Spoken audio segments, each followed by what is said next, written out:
Yan. Upo na nga tayo. Gutom na ako eh. Hindi kumain pala ako ng tinapay kanina.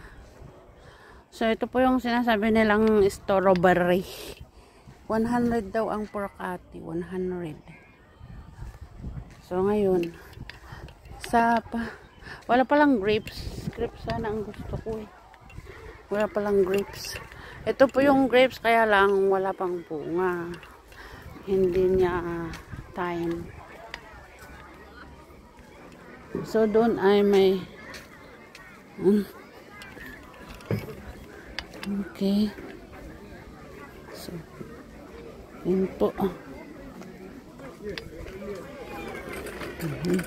Hindi naman masama ang umupo. Pwede naman pala umupo. Yan.